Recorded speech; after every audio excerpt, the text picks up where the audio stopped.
কাছে বইলা দিছে তুমি বলো সকালে বলছিল বাইক নিয়ে আসবে ওরা নাকি বলছে যে আমার নাম ওইটা ফাতিমা আক্তার ওরা বলছে যে বাইক নিয়ে ওরা আইফোন বিক্রি করবে ভিতরে বলছে যে তুমি একটা বাইক ভাড়া করো আমরা ঘুরবো আইফোন বিক্রি করে আমরা ঘুরবো এই কথা আমাদের সকালে হৃদয়ে বলছে এই কথা বলার পরে তারপরে দেখা যায় ওই সন্ধ্যার সময় বাড়ি আমরা ফাঁসি চাই না আমরা ফাঁসি চাই আমরা আসামি বাইরে মারছে আমরা ফাঁসি চাই আমার একটা ছেলে আমি এই ছেলে আমি কাকে নিয়ে বাঁচবো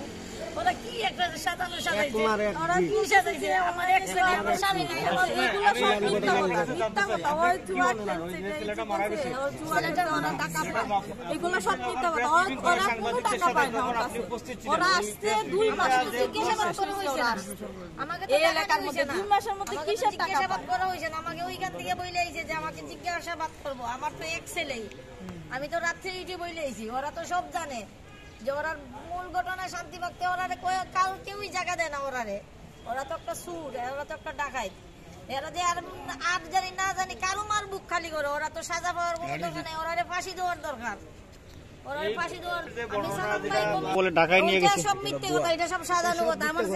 আমার ছেলে তো পরীক্ষা এইচএসসি পরীক্ষা দেওয়ার ছাত্রী এইচএসসি পরীক্ষা দিয়ে শুরু হয়েছে এই ঘটনার পিছনে কারণটা কি থাকতে পারে এই ঘটনার পিছনে শুধু কারণটা হইছে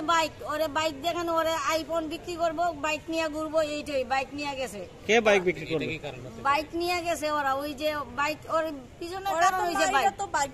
বাইক নিয়ে গেছে বাইক শুদ্ধ পাওয়া গেছে ওর কাছে আর বাইকটা মিশন রুট শ্রীমঙ্গল মিশন রুটে আপনার ছেলে পাইলো কিভাবে এটা ভাড়া নিয়ে আইছে ওরা কেন সে তো রুজি করে না ছাত্র সে ভাড়া নেই কেন ওরা তো বলছে যে বাইক নিয়ে আসো আমরা মোবাইল সেল দিয়ে আমরা বাইক নিয়ে ঘুরবো মোবাইলটা কার এটা কি চুরির নাকি কারো ওই ছেলেই বলছে আমরা তো জানি না ওই ছেলে নিয়ে এই জায়গাতেই তো রহস্য সেই রহস্যটা আপনারা দেন আপনারা বলেন যে আমরা কথা ওই ছেলে দুইটা ছেলেকে ধরা হয়েছে আসে নাই করে ছেলের মামা মামা কি জানেন আপনি আমি ওর সাথে দেখতেই পারি না চলা ভিতরে ওর সাথে কোনো চলা নাই 12টার সময় যখন আমি বাসায় যাই মারার 4 দিন আগে আমার বাইক না আর হচ্ছে কাজল ওকে শান্তি বাগে আমি পাইছি তখন আমি বলছি যে ভাগনা এখানে কি না মামা কিচ্ছু না কাজলটা বললাম কি ওর সাথে কিচ্ছু না ওর সাথে কোনো কিচ্ছু না এভাবেই আমাদের কোনো মাপ চলে বন্ধু হিসাবে আমরা বসে বন্ধু হিসেবে বসে রয়েছে তখন আমি আমার চলে গিয়ে আমি ওর মারে ফোন দিছি যে কাজলের সাথে